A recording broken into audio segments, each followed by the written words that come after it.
ఈ నువ్వులు ఎంత అద్భుతమైనటువంటి, ఇప్పుడు ప్రతి ఒక్క క్యాన్సర్ పేషెంట్కి నా దగ్గరికి వచ్చే వాళ్ళకు వారానికి ఒక్కసారి నువ్వుల లడ్డు తినండి అని చెప్తే 6 వారాల్లోనే వాళ్ళ క్యాన్సర్ కూడాను ఉపశమనం కావడం మొదలుపెట్టింది.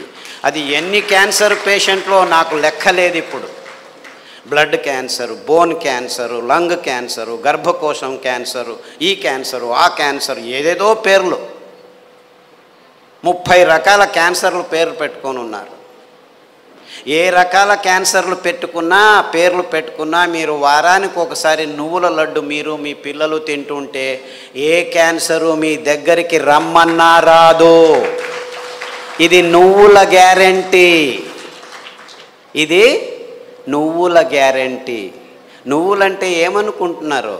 కానీ డాక్టర్లు ఏం చెప్పారంటే 1990స్లో నువ్వుల నూనె తాగుతున్నావా నల్లగా అయిపోతావు, కొబ్బరి నూనె తాగుతున్నావా కొలెస్ట్రాల్ వస్తుంది, వేరుశనగ నూనె తాగుతున్నావా అఫ్లోటాక్సిన్స్ నరాల దౌర్బల్యం వస్తుంది అని చెప్పి మన పదార్థాలని ఎందుకు పనికిరావని చెప్పి ఈ విజ్ఞానులు, ఈ సైంటిస్టులు, ఈ పెద్ద పెద్ద ఇన్స్టిట్యూట్లు వాళ్ళు వందల వేల ఆర్టికల్స్ రాసేసి మన పదార్థాలని మనమే చీదరించుకునేట్టు చేసేసారు. ఇన్ఫ్యాక్ట్ నువ్వులంటే ఏం తెలుసా? ఎవరైనా చస్తే మన దేశంలో అనాదిగా నోట్లో నువ్వులు పోసి చివర్లో నారాయణ నారాయణ అంటారు. ఎందుకంటారు? అప్పి ఆ దేహంలో ఏదైనా ప్రాణం మిగిలి ఉంటే నువ్వులు పోస్తే వాడు బతికి బయటపడతాడు, నువ్వులు పోసినా బతకలేదు అంటే వాడు చచ్చాడు, తీసుకెళ్ళు దేహాన్ని. ఇంత అద్భుతమైన మహత్వకరమైన ఇది తరతరాలుగా వస్తున్న సంప్రదాయం. దాన్ని మనం విశ్లేషణ చేసుకోకుండా, అంటే నువ్వుల్లో ఇంత మహత్వం ఉంది అని తెలుసుకోకుండా ఎవడో ఏదో చెప్పాడని చెప్పి నువ్వులు అదంతకదే 2 సార్లు మనం సామెలు కొర్రలు వేస్తుంటే అవంతకవే పెరిగేవి. ఇంత అద్భుతమైన పదార్థం. ఏ చర్మ రోగమైనా నువ్వుల నూనె రాస్తే మాయమవుతుంది. రాయాలి నాకు ఇష్టం లేదంటే పొద్దున్న లేచి 3 చెంచాలు తాగండి, మీ ఎగ్జిమాలు, చుండ్రు పిండ్రు ఏమి చర్మ రోగాలన్నీ మాయమైపోతాయి. ఇంత అద్భుతం ఉంది. ఏ ఒక్క విజ్ఞాని ఇంతవరకు, ఫారిన్ విజ్ఞానులను వదిలిపెట్టండి, వాళ్ళకి తెలియదు, మన దేశంలో ఉన్న విజ్ఞానులు ఇంతవరకు ఒక్కరు నువ్వుల మీద రీసెర్చ్ చేసి ఒక్క పేపర్ కూడా రాయలేదు.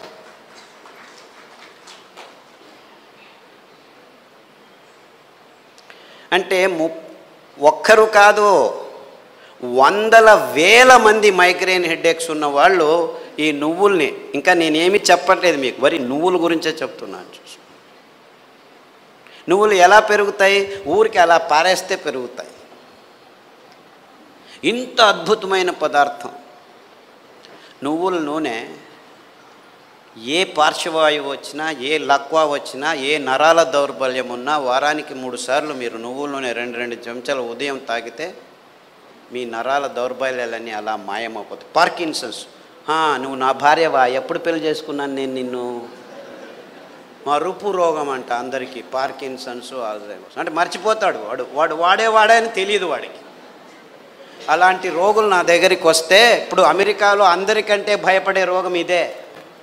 వాళ్ళకి క్యాన్సరు, డయాబెటీస్ అంతా మామూలు అయిపోయాయి, బతకడం నేర్చుకుంటున్నారు దానిలతో. కానీ పార్కిన్సన్స్తో బతికేది, బతుకుతున్నానని కూడా తెలియదు వాడికి. ఇలాంటి భయంకరమైన రోగాలు వస్తే 1 వారం కొబ్బరి నూనె, 1 వారం నువ్వుల నూనె, 1 వారం వెర్రి నువ్వుల నూనె అని ఇంకొకటి ఉంది. వెర్రి నువ్వులని తెలుసా? దానికి పేరు ఎందుకు పెట్టారు వెర్రి నువ్వులని? నీకు వెర్రి ఉంటే ఈ నువ్వుల నూనె తాగితే వెర్రి కూడా బాగా అయిపోతుంది. I'm not joking, I'm very serious. చాలామంది పిల్లలు బుద్ధిమాంద్యులుగా పుట్టి వెర్రిగా ఆడుతుంటే ఇక్కడో అక్కడో ఇట్లా చూస్తూ ఉంటే వాళ్ళకి వెర్రి నువ్వుల నూనె కొబ్బరి నూనె తాపిస్తూ దానికి తోడు సామెలు అరికలు తినిపిస్తూ ఉంటే 3 నెలల్లో బాగా కూర్చొని నేను స్కూల్కి వెళ్తానని చెప్పి ఇప్పుడు 10వ తరగతిలో ఫస్ట్ క్లాస్ వచ్చిన వాళ్ళు 18 మంది ఉన్నారు నా దగ్గర. అంటే పెద్దవాళ్ళకు వెర్రి ఉన్నా కానీ ఈ పార్కిన్సన్సే బాగా అవుతుంది. రాసేదానికి కావట్లేదు, సంతకం పెడితే బ్యాంకు వాళ్ళు చెక్ను రెస్పెక్ట్ చేయడం లేదని వందల వేల మంది నా దగ్గరికి వస్తే, వందల వేల మంది, ఒకరు ఇద్దరు కాదు, ఈ అరికలు సామెలు కొర్రలు తినిపిస్తూ ఈ నువ్వుల నూనె, వెర్రి నువ్వుల నూనె, కొబ్బరి నూనె వారం వారం మార్చి మార్చి తాపిస్తూ పసుపు కషాయం, జీలకర్ర కషాయం, శుంఠి కషాయం తాగిస్తే 3 నెలల్లో సైన్లు చేస్తుంటే చాలా బాగుంది, ఎలా తయారయ్యారు మీరు అని బ్యాంకు వాళ్ళు అడుగుతున్నారట. అంతకుముందు నోటరీ సర్టిఫికెట్ని తీసుకోవాలి, ఈవిడే సైన్ చేస్తుంది కానీ సైన్ చేయలేకపోతుంది, డాక్టర్ సర్టిఫికెట్ తీసుకోవచ్చు. ఇలాంటి కేసులు వందలు ఉన్నాయి. కారు నడుపుతూ ఇప్పుడు హ్యాపీగా వెళ్తున్నారు 70 years పార్కిన్సన్స్ డిసీజ్ వాళ్ళు. అంటే నేను క్యాన్సర్ గురించి చెప్పట్లేదు, that is such a silly problem,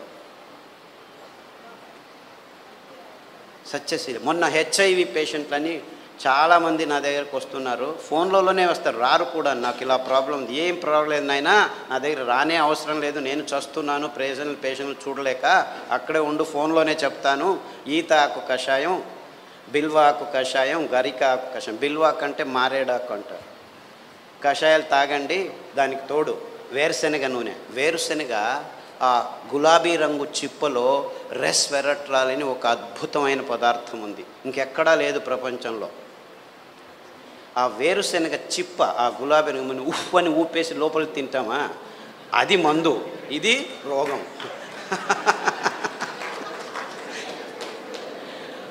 ఆ ఊపకుండా ఆ గులాబీ రంగు ఆ చిప్పను ఒక 10 గింజలు నానబెట్టి మొలకొస్తుంది, ఈజీగా బయటకు వస్తుంది, దాన్ని తీసుకొని తిను. దానికి తోడు వేరుశెనగ నూనె తాగితే అందులోనూ రెస్వెరట్రాల్ ఉంటుంది.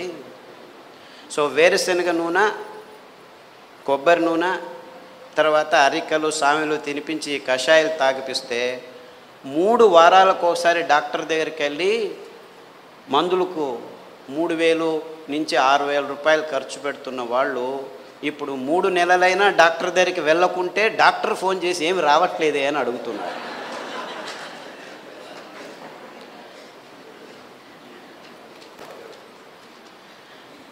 అంటే ఆ ఈత ఆకులో, ఆ మారేడు ఆకులో, ఆ గరికలో ఎంత అద్భుతమైన విషయాలు ఉన్నాయని ఎవరూ చెప్పేదానికి ముందుకు రావట్లేదు. వందల మంది. సో నాకు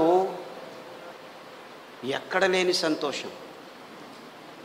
ఈ అరికల్లో, సామెల్లో, ఊదుల్లో, కొర్రల్లో, గ్యాంగ్రీన్ పేషెంట్లు అది ఎంతమందికి బాగు చేశానో నాకు లెక్కనే లేదు నాకు.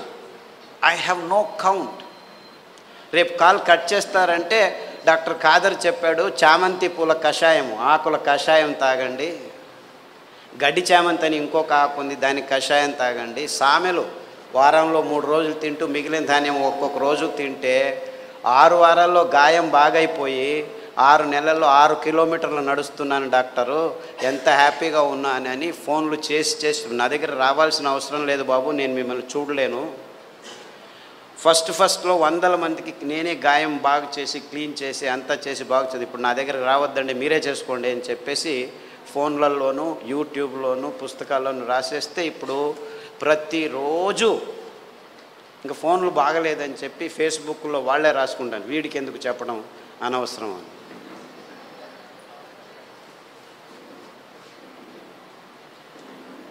Things are very simple actually. కానీ ఈ ఎకనామిక్ మోడల్లో మొత్తం ప్రపంచమంతా జీవనం చేస్తుంది.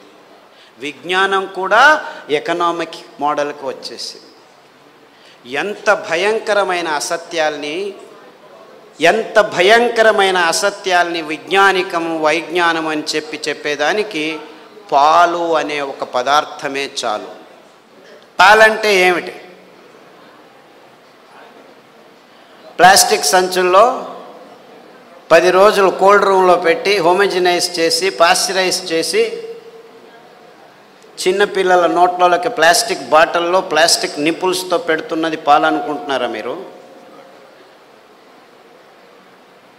పాలంటే తల్లి తన స్తనం నుంచి నేరుగా పాప నోటికి అందించే అద్భుతమైన అస్థిర పదార్థం. అంటే నేరుగా ఇంకా మధ్యలో ఏం ఉండకూడదు, నో ప్రాసెసింగ్, నథింగ్. అది మనిషి కావచ్చు, ఆవు కావచ్చు, పులి కావచ్చు, ఏనుగు కావచ్చు. పాలు నిర్వచనం ఇది. కానీ విజ్ఞానం పుస్తకాల్లో ఏం రాసుకుని కూర్చున్నాం మనం? పాలు పరిపూర్ణ ఆహారం అని అందరూ పాలు తాగడం మొదలుపెట్టారు.